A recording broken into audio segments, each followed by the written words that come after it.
Hello everyone, my name is Pam Lanuri, Head of Expedition Operations at Noble Caledonia. We have with us here today April Burt. April was the science coordinator at Aldabra Atoll in the Seychelles, which is where we met over the years. And something we had in common was spotting a lot of marine debris along the way in Aldabra, particularly, of course, it's all over the world. But April was the inspiration and genius behind going back to London and speaking to Queen's College at Oxford, and ended up doing her whole PhD, which she's still working on at the moment, on this whole marine debris issue in Aldabra, and launched the Aldabra cleanup, which we are very proud patrons of. Hello, April, how are you? Hi, Pam, I'm doing well, thank you.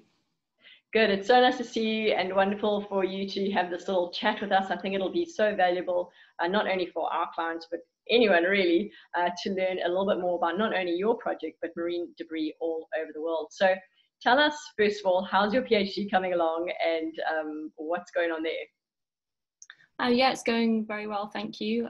It was never really the intention to make the Aldabra cleanup my PhD, but as you know, we spent a lot of time and energy putting the project together, and in the end we got some really good research from it. So yeah, it's been very worthwhile.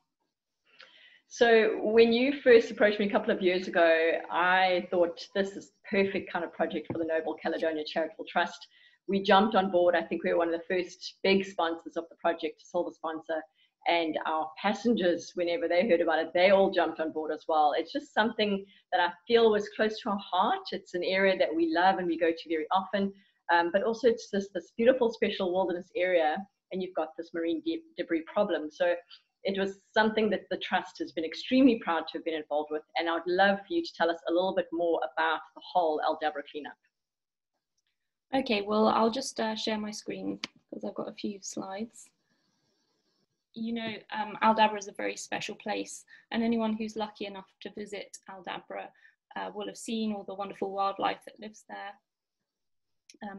But from this first series of pictures, you can tell that Aldabra is becoming more and more covered in trash. I mean, this is the coastline. These are turtle nesting beaches. And this is becoming more and more obvious that it's impacting the wildlife that lives there. So marine turtles are becoming entangled, birds are getting wrapped up in plastic, even the giant tortoises that are the main feature of the islands, they're eating the plastic. And these are only the impacts that we can actually see. There's all sorts of things that we haven't been able to quantify yet. So we launched the expedition in 2019 to clean up the south coast of Aldabra, specifically targeting the turtle nesting areas. This is really important. So 12 of us went out there to do the cleanup, and then many more people were involved in the actual removing what we'd cleaned from the shore to the ship. This is extremely logistically complex. Pam, you know from working on the ship around Aldabra that the tides are very strong, the currents are strong, and the coast is very hostile. It's this really sharp cast. So yeah, it was very challenging, but we managed to eventually collected and remove around 26 tons of waste from Aldabra. But unfortunately, we estimate that this is only a fraction of what remains. We estimate there's maybe 500 tons more plastic litter along the coastline. What we collected on the cleanup was 61% mostly fishing gear, and a whopping 24% of that was flip-flops. In fact, we estimated that we collected around 60,000 individual flip-flops just on the 5-week cleanup expedition. That's absolutely incredible, that little one item alone. Yeah, it's staggering. And then from the research transects that we did for the remaining different habitats, we estimate that the biggest chunk of waste on Aldabra is these really big fishing nets that are arriving on the coast with lots of fishing buoys.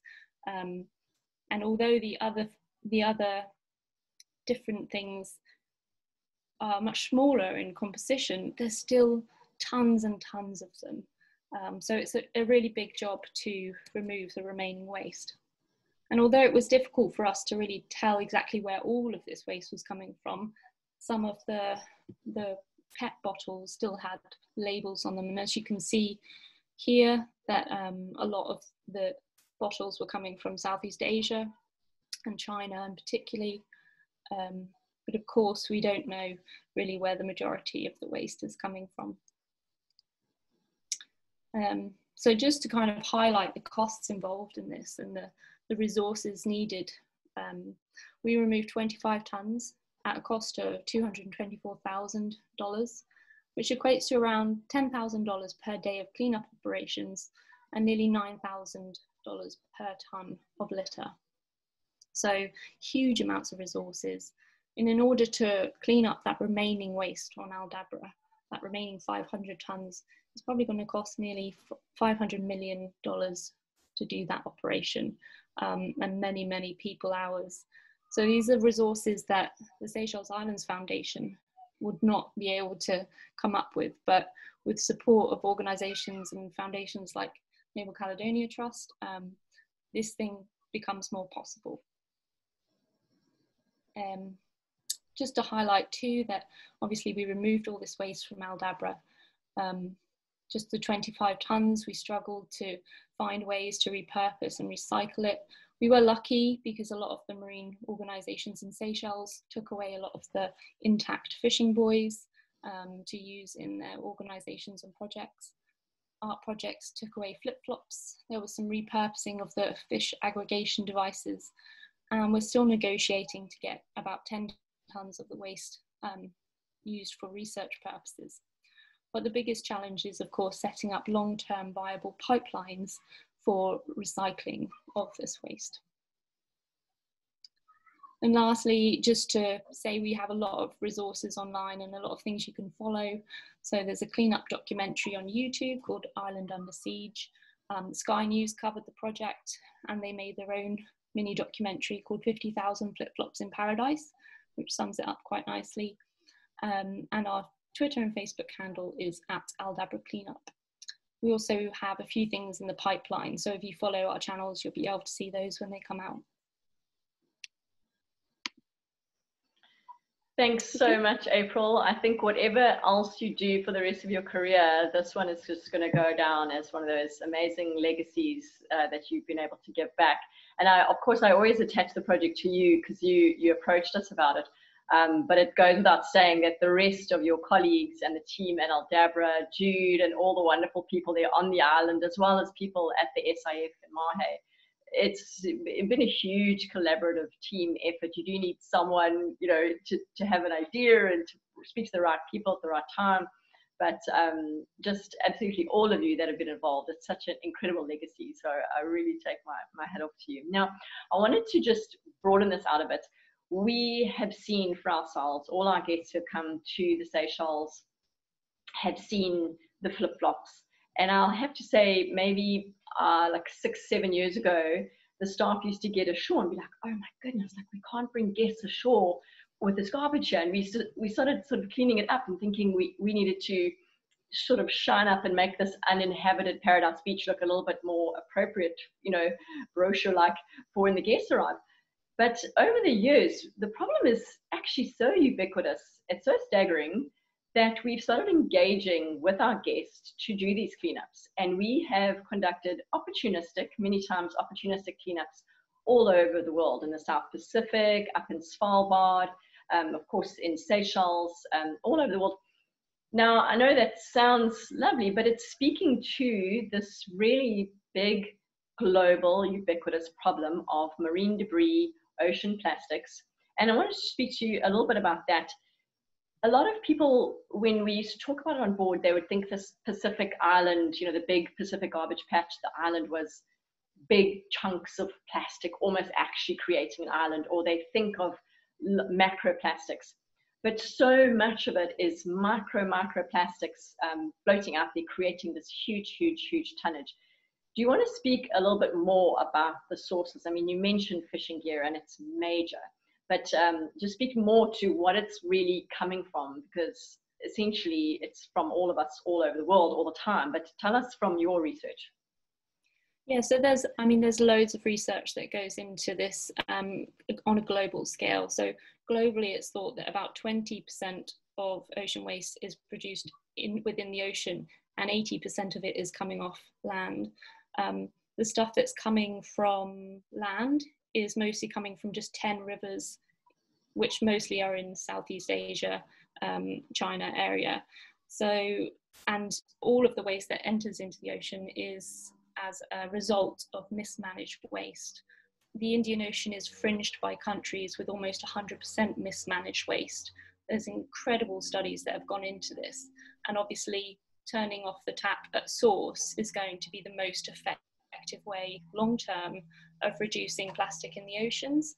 And it's important that you pointed out the microplastics issue, because obviously we can see visually all of the big macroplastics floating around and arriving on beaches.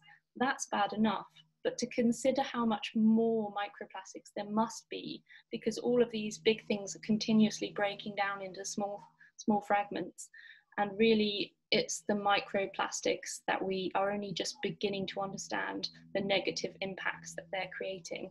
So yes, it's a really key issue, and lots of research is going into it. It's really important that we understand this and obviously stop it. Yeah, sometimes people feel when you hear about it coming from 10 rivers, mainly from Southeast Asia, they feel maybe less connected to it then. But of course, so much of the developed world was sending their garbage to those countries to be managed. They weren't managing it in their own countries, and they were exporting it. So we really are all connected to the source of the plastic in all of our practices and supply chains. Oh, absolutely. I think it's really important to point out that even the United Kingdom, a very well-developed nation, was sending their waste to places in Asia for recycling, with no real follow-up to what happens to it and how it's managed when it gets there. And there's no way that we can possibly say that none of the waste going into the oceans is things that we've personally produced, because as soon as you put it in your bin at home, you're relinquishing any idea of what's happening to it. And yeah, that needs to obviously be changed. Yeah, so that actually leads perfectly to the next question that I had. Anyone who does these cleanups, and so many of us do nowadays, whether it's on the streets or the park or the beach, you just pick up a little bit here and then. It feels great. You feel like you've done your little bit, but you can only do it so long before you start to realize, okay, this is going to happen in perpetuity. I'm never going to clean this all up. I need to clean up my act. What are the top things that individuals at home, no matter where they live in the world, can really do, apart from a little bit of cleaning up, apart from a little bit of changing their behavior? What's the most meaningful thing that people can do? I think that's a really good question, and one that's obviously on a lot of people's minds. I would say, first of all, if you're in a position of power or authority, you have a business or you're a CEO of a company, then you're in a position to empower change and make broad scale changes that will have a much bigger impact. So reducing plastic consumption within your company, but then also you're also in a position to support other initiatives. One thing that I loved about the Aldabra cleanup is that we obviously involved a lot of volunteers from the Seychelles, and each of those volunteers went into the community and did cleanup events, but also just educated others about the issue. So education is my second point there, is that if you're a child, you can educate your parents. If you're a teacher, you can bring the issue into the classroom. You can use your influence, no matter how small, to try and bring this issue forward. And then of course we can all make those small changes in our life that really, they're not too hard to do, like always carrying around your own water bottle, your own cutlery, so you don't have to use any plastic. Yeah, and it really does have a bit of a knock-on, almost peer pressure wave effect once you just start doing it. Even if you're not really feeling like you're in a big position of authority, but you can do it in your own home. Maybe you influence your friends and neighbors. Maybe you influence the kids' school tuck shop. I know in our fleet at Noble, it was quite hard at first to make all these changes to remove all the single-use plastics on board our fleet. But slowly, as we started to tackle just one item at a time, and eventually lowering it, we would have other fleets, other hotel managers from other ships saying, what did you do about this? You know, and we were only too proud to feel as though we were getting ahead of the game. Now it's so ubiquitous in amongst, you know, expedition cruise ships to try and, you know, do our best. And then, you know, those guests take that message home, and it's so on and so forth. So it really is this wonderful pyramid scheme of doing good in a way, which is so important. And people always feel, I certainly have, oh, what can I do? My little beach cleanup every day, you actually start to feel so like it's worthless and it's not really adding. But someone else might see you do it and be inspired. So I do think it is worth the little sphere, what little sphere of influence you have, little or big, to keep at it, you know.